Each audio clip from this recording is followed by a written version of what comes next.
चलिए स्टूडेंट, हम लोग क्वेश्चन नंबर 4 को हल करते हैं। देखिए क्वेश्चन नंबर 4 में क्या कहा जा रहा है। जांच कीजिए कि क्या बिंदु 5 -2 6 4 और 7 -2 एक समद्विबाहु त्रिभुज के शीर्ष हैं। तो यहाँ पर हमें बिंदुओं के निर्देशांक दिए गए हैं और हमसे कहा जा रहा है कि हमको जांच करना है कि ये जो बिंदु दिए गए हैं एक समद्विबाहु त्रिभुज के निर्देशांक हैं। तो स्टूडेंट, सबसे पहले आप लोग ये समझिए कि जो समद्विबाहु त्रिभुज है, इसको समद्विबाहु त्रिभुज के निर्देशांक दिखाने के लिए हमें क्या करना पड़ेगा, आप समझिए। अब ये हमें निर्देशांक दिया गया है, समझिए बिंदु हो गया, क्या है, बिंदु है 5 -2 और जो हमारा दूसरा बिंदु है वो है 6 4, ठीक है। और जो हमारा अगला बिंदु है ये है 7 -2। ये हमें बिंदु दिया गया है। इन बिंदुओं को आप मिला दीजिए। जब आप इन बिंदुओं को मिलाएंगे तो आपको एक आकृति मिल रही त्रिभुज की। अब अगर हम दिखा दें इसकी कोई भी दो भुजा, यानी कि किन्हीं भी दो भुजा की लंबाई अगर बराबर हो गई, चलिए समझिए हमने इसको नाम दिया ए बी सी। अगर हम दिखा दें हमारी कोई भी दो भुजा की लंबाई बराबर है तो ये जो निर्देशांक हमें दिया गया है ये सिद्ध हो जाएगा कि एक समद्विबाहु त्रिभुज के निर्देशांक है। अब इसके लिए हम क्या करेंगे, ये जो त्रिभुज है इसकी लंबाई को निकालने के लिए क्या करेंगे। देखिए यहाँ का निर्देशांक पता है, यहाँ का निर्देशांक पता है, तो ए बिंदु है, ए बिंदु है, तो दो बिंदुओं के बीच की दूरी का फॉर्मूला हम लोग जानते हैं।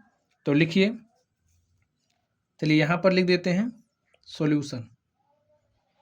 अब ये जो बिंदु ए बी है, बिंदु ए बी के बीच की दूरी हम लोग निकालते हैं। लिखिए, बिंदु ए बी के बीच की दूरी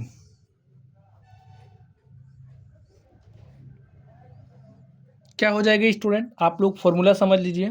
समझिए हमारे पास कोई बिंदु P है और ये जो बिंदु P है इसका निर्देशांक x1 y1 है, और हमारे पास दूसरा बिंदु है और ये जो दूसरा बिंदु है इसको हम क्यों नाम दे रहे हैं, इसका निर्देशांक x2 y2 है।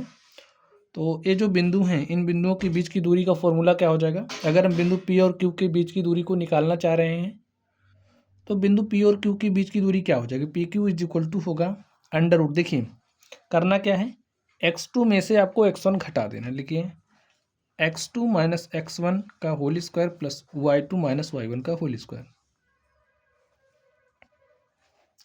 अब इसी फॉर्मूले का यूज़ करके यहाँ पर जो हमारे पास त्रिभुज है इनकी भुजाओं की लंबाइयाँ हम लोग निकालेंगे। तो ए बी के बीच की दूरी निकालिए, देखिए क्या आ जाएगा। ए बी की लंबाई क्या हो जाएगी, देखिए x1 y1 x2 y2, क्या करेंगे x2 - x1 यानी कि 6 - 5 का होल स्क्वायर कर दीजिए, प्लस लिखिए y2 - y1, y2 का मान कितना है 4 है, यहाँ पर आप माइनस लगाओगे, देखिए -2 है तो माइनस माइनस प्लस 2 का होल स्क्वायर, यही आएगा। चलिए हल कर लीजिए। 6 में से हमने 5 घटाया तो हमारे पास 1 आ गया, तो यहाँ पर 1 का स्क्वायर, 4 में 2 जोड़ा तो 4 2 6 का स्क्वायर, 1 का स्क्वायर 1 होगा, 6 का स्क्वायर करेंगे 36 हो जाएगा, और 36 में 1 जोड़ देंगे तो हमारे पास कितना आ गया 37। तो जो हमारी भुजा ए बी है, ये जो ए बी भुजा है इसकी लंबाई कितनी आ गई, √37, और इसका जो भी मात्रक हो मात्रक लिख दीजिए। चलिए अब हम लोग बी सी के बीच की दूरी निकाल लेते हैं। तो बी सी क्या हो जाएगी, बिंदु बी और सी के बीच की दूरी, अर्थात ये जो भुजा बी सी, हम बी सी की लंबाई निकाल रहे हैं। अब इसके लिए देखिए निर्देशांक यहाँ का बी का पता है, सी का पता है, फॉर्मूला अप्लाई करिए, देखिए क्या होगा, x2 - x1 का होल स्क्वायर, यहाँ पर लिखिए 7 - 6 का होल स्क्वायर प्लस, और ये देखिए y2 - y1 का होल स्क्वायर। y2 का मान कितना है -2, और यहाँ पर लिखिए -4 का होल स्क्वायर। हल कर लीजिए इसको, 7 में से 6 घटाएंगे तो क्या आ जाएगा, 1 का स्क्वायर प्लस -2 - 4 -6 हो जाएगा। तो लिख दीजिए, वर्ग करिए, 1 का स्क्वायर करेंगे तो 1 हो जाएगा, और -6 का वर्ग करेंगे तो 36 हो जाएगा, ठीक है। 1 + 36 कितना हुआ, √37 मात्रक।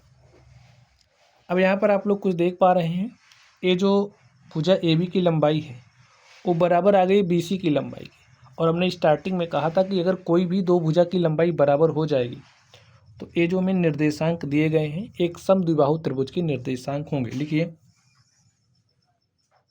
भुजा ए बी की जो लंबाई है, ए बी की लंबाई बराबर है भुजा बी सी की लंबाई के। बी सी की लंबाई, इसलिए दिए गए बिंदु, इसलिए दिए गए बिंदु समद्विबाहु त्रिभुज के शीर्ष हैं।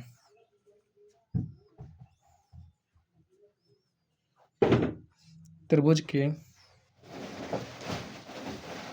शीर्ष हैं।